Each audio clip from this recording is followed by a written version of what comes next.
billion, a testament to their dynamism, innovation and ambition. We provide 427,000 jobs throughout the UK, an increase of 1/3 on 2013 figures, and our industries deliver on UK prosperity and innovation, providing a hub for advanced manufacturing and driving our decarbonisation agenda. More than that, they are delivering for people, their families and their communities all over the UK. And our message to all of you here today is this. We say this message to our international partners, our delegations, as much as we do to our new government. His Majesty's government, in post just 2 weeks, have shown their clear commitments to the UK's innovative, ambitious and world-renowned advanced manufacturing sector, with a record number of senior ministers here this week. Whether that's through participating engagements with our closest allies in NATO, outlining sustained support to the Ukraine, and a King's speech that contains several commitments to our sectors, including the Industrial Strategy Council, upon which ADS has campaigned for many years, and the commitments to future sustainability through sustainable aviation. For that and other commitments to securing our workforce for our sectors, it gives me great pleasure to welcome to the stage our Prime Minister, Sir Keir Starmer. Thank you.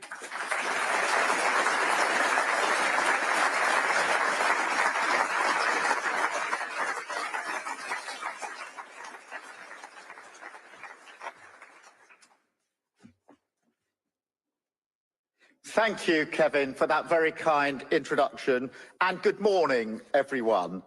It's really good to see so many of you here, many people that I've met before and had intense discussions with before about the important work that you do that has informed my thinking and informed the thinking of the Labour government, which is why you see some of those measures reflected in the King's speech of last week. So I am absolutely delighted to be able to be here again with you, but this time no longer as leader of the opposition, this time as Prime Minister. And please take that in what we're beginning of week 3 in government as a real statement of intent. It's intended to be, and that is why we've got so many senior ministers here during the course of the show.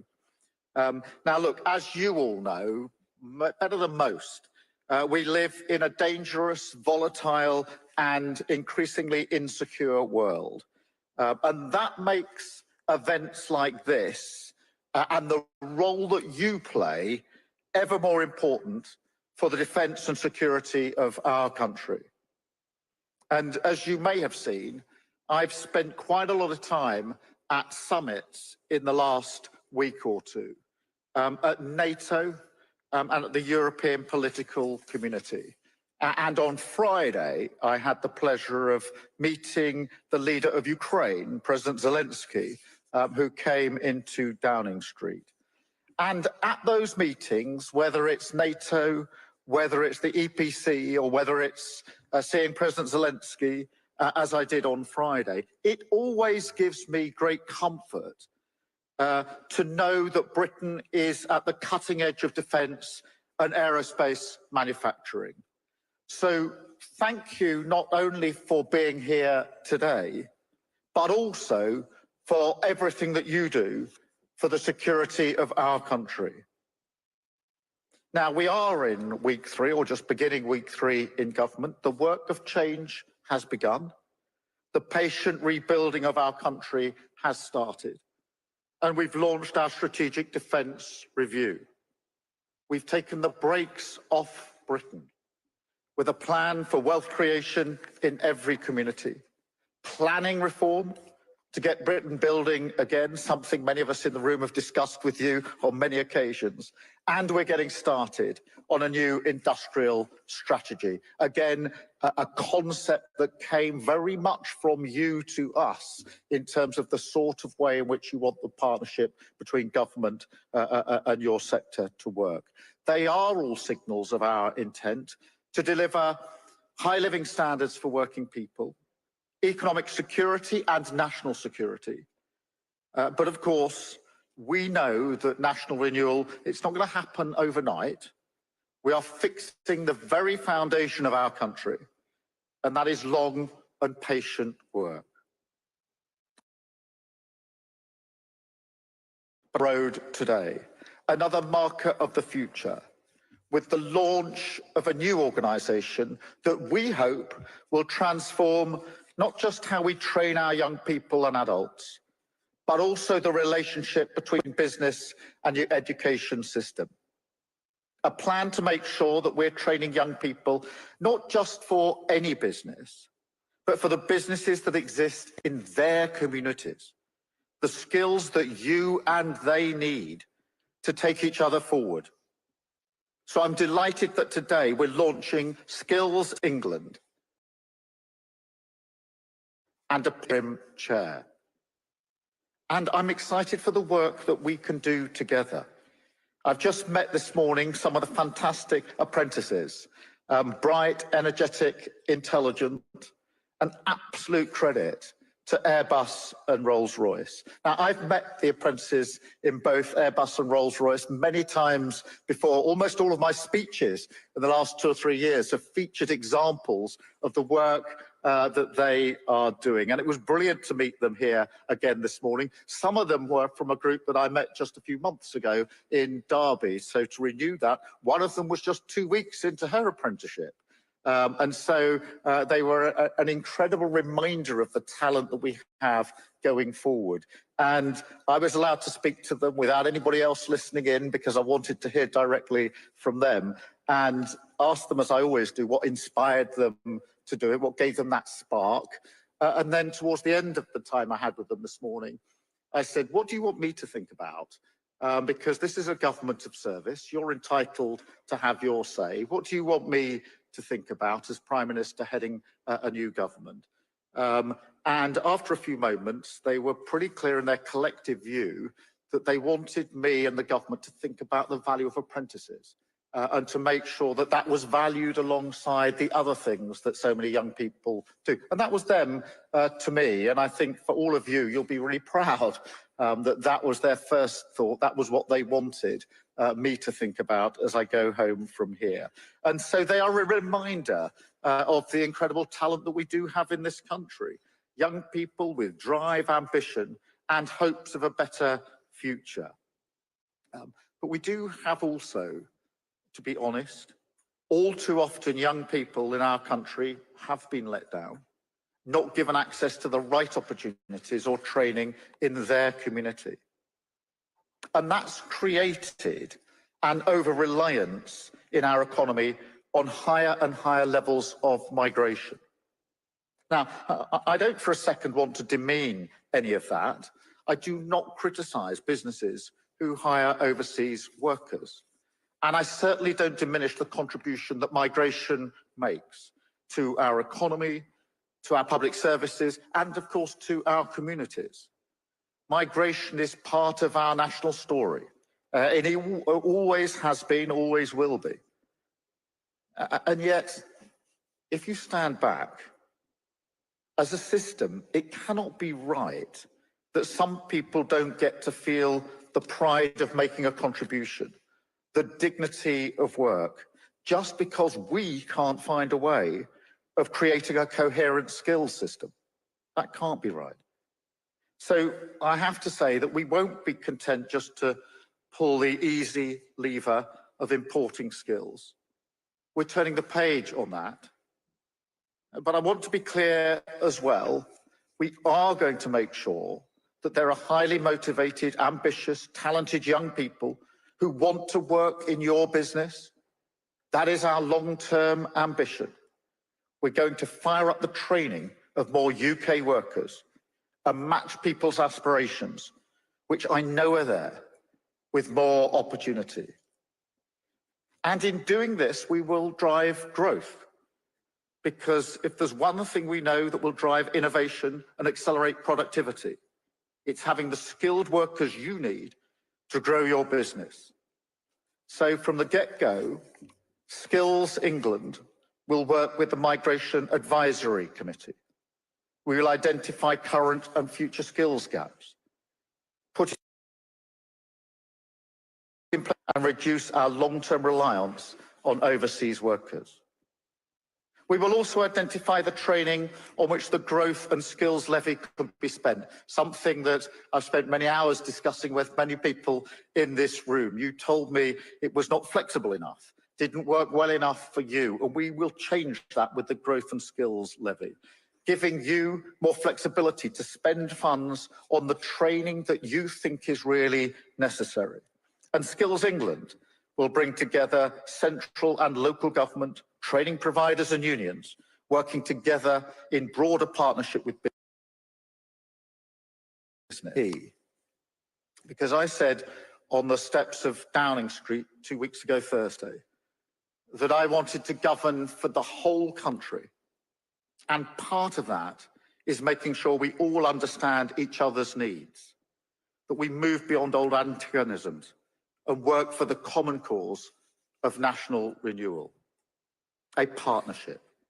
So today, with the launch of Skills England, we're putting that partnership into action.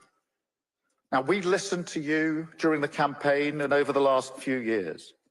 We listened to you when we were developing our plan for growth. And that informs it. Some of your fingerprints are on our plan, and I hope they reflect the conversations that we had. And we'll carry on listening, because that's how a partnership works. We are making demands. We want growth. We want you to power up that growth. But you equally can say to us, in order for that to work, this is the framework that you need to put into place. That's how a partnership works, where both sides understand what their part is, but recognise they're not the same part.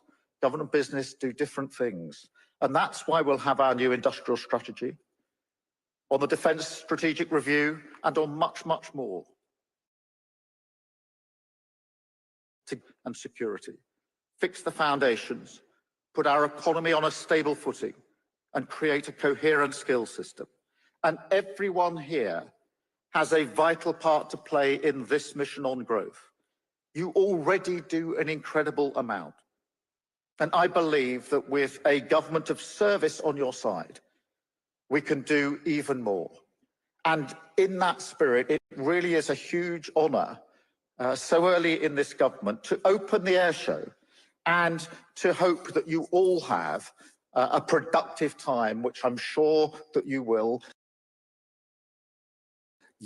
intensely in the time that we've got here together. And please keep talking and impressing on us the things that are important to you. Thank you so much for allowing me to make these remarks. Thank you so much for being here. Thank you so much for your huge contribution to our country. Thank you.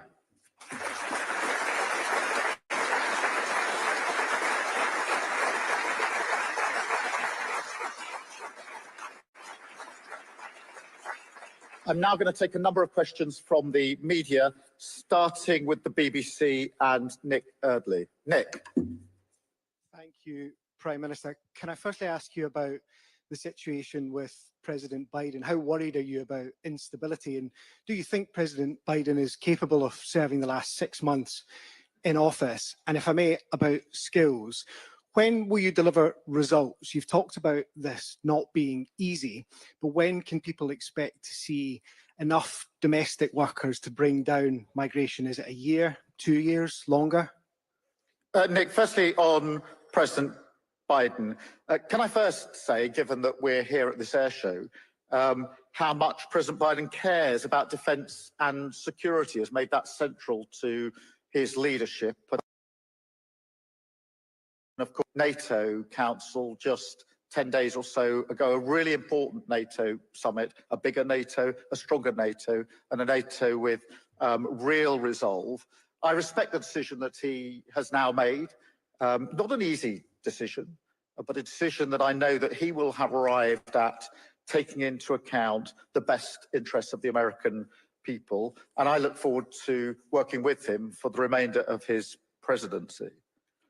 In relation to skills, look, there's no quick fix on this, but on skills, we do know what is needed. That's why Skills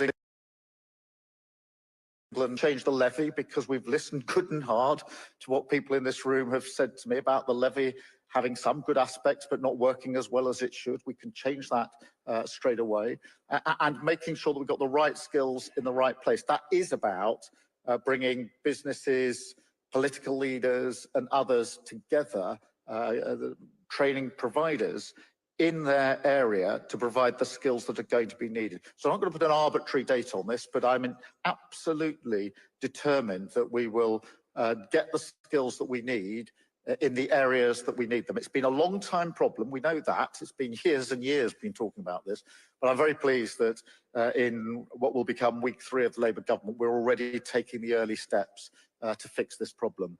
Thank you, Nick. I've got Harry from ITV. Harry. Good morning, Prime Minister. Your Education Secretary this morning has said that your government will consider scrapping the 2-child benefit cap. Is she right?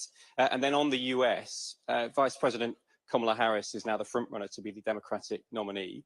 Have you met her before? What's your relationship like with her? What do you think of her? Look, in relation to poverty, what the Education Secretary said this morning, I agree with, which is she's passionate about tackling poverty and child poverty in particular.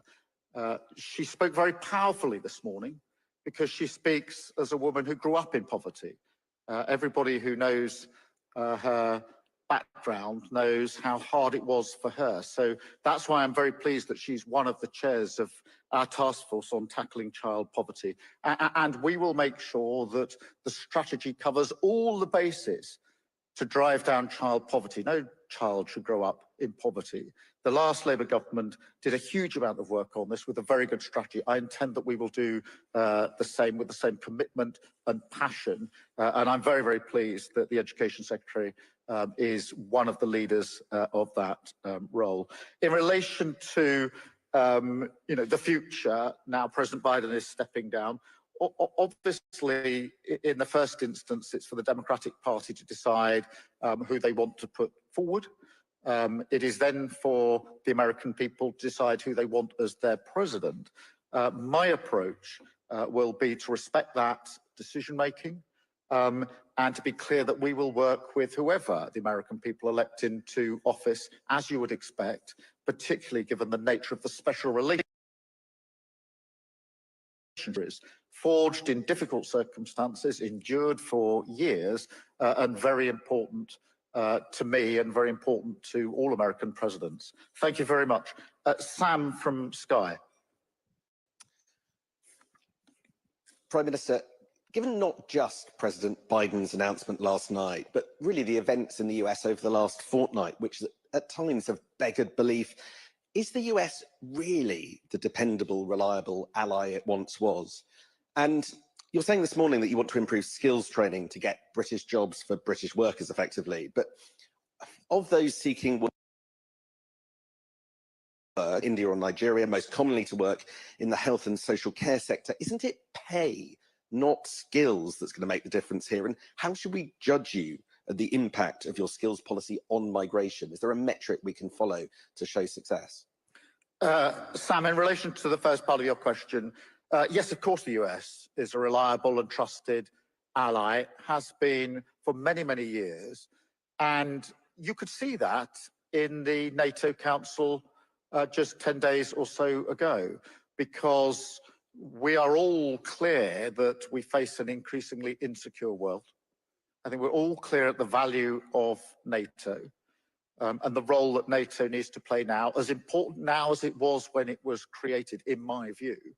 And the Americans hosted the council, drove through with President Biden the leadership of that council, and it was a great success.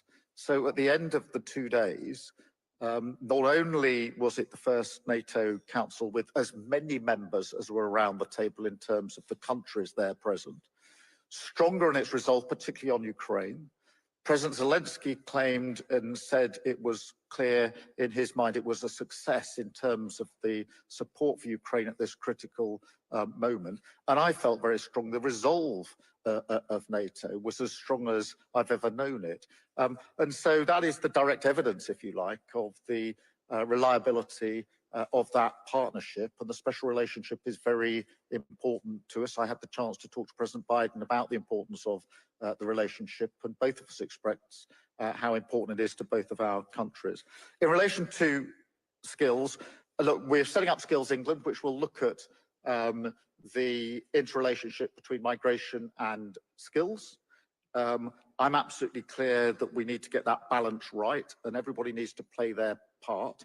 We shouldn't have as high a level of migration as we do simply because we haven't got a skills strategy that works. That's not common sense, and we need to change it. An element of that will be about pay, of course, and social care would be an example, the example you give. And that's why the first of our fair pay agreements will be in that sector to ensure that we tackle that issue of social care. But it'll be more than one aspect here. It'll have to be across the board strategy. Thank you very much, Sam. I've got Dave from the Mirror.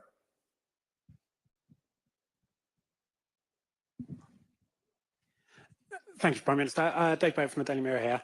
Are you prepared to sign off on above inflation pay rises for million public sector workers as recommended by the independent boards?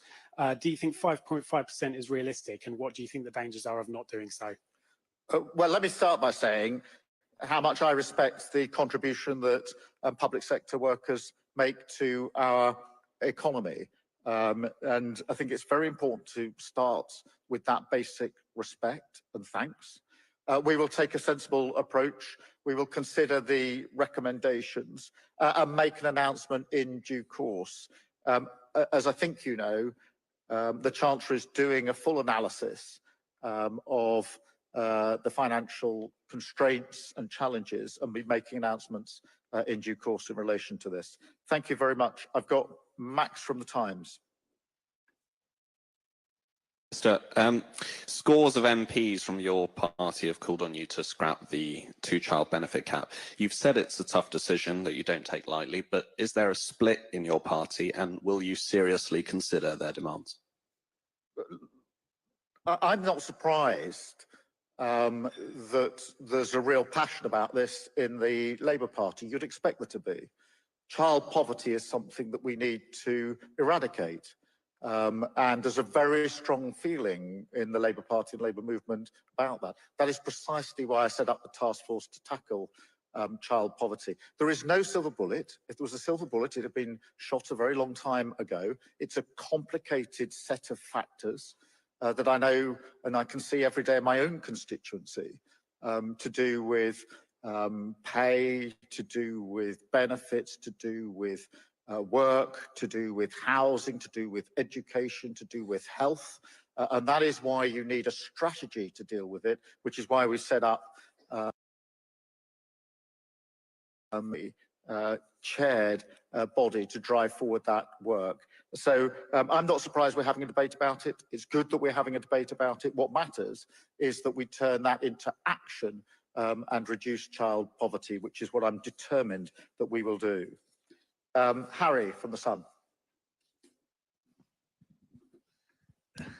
Good morning, Prime Minister. Thank you. Harry Cole from The Sun. You say you're here to listen to industry. Can you confirm then whether or not the Global Combat Air Programme is on the table as part of your defence review?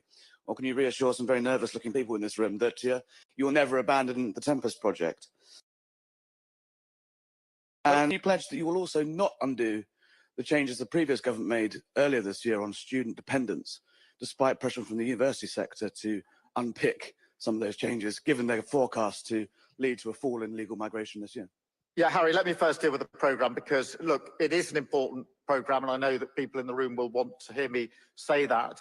It's a programme on which we're making significant progress, in my view, and the Defence Secretary is holding a ministerial level meeting, I think next week, in relation to this, because of the significant benefits here in this country. So that's my attitude to it. There is, of course, a review going on, but it's important for me to put on record just how important a programme this is.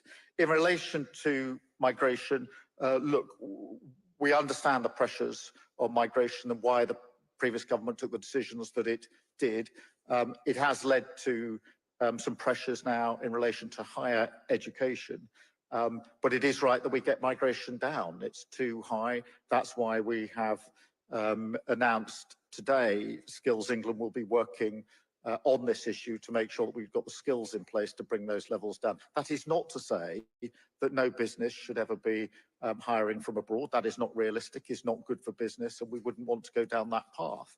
But for too long, that's happened because we haven't had the skills available in this country, and I'm determined we will change that.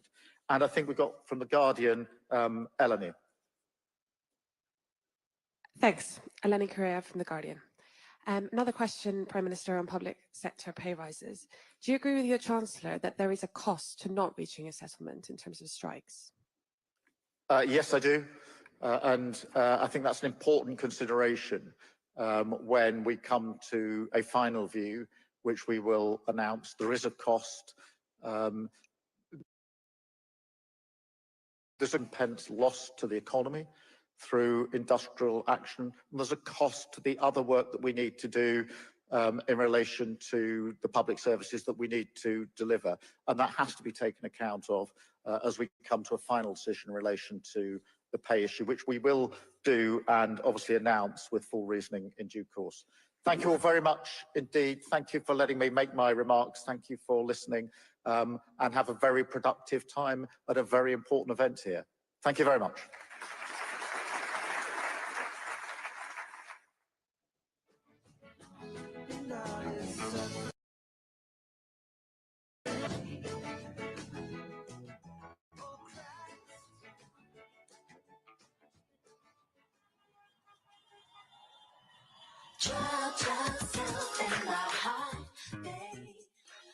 Our first Aerospace Global Forum session of the day, the AGF Airline Leaders Summit, commences shortly. If you are attending the summit, please make your way to the reception desk outside the room.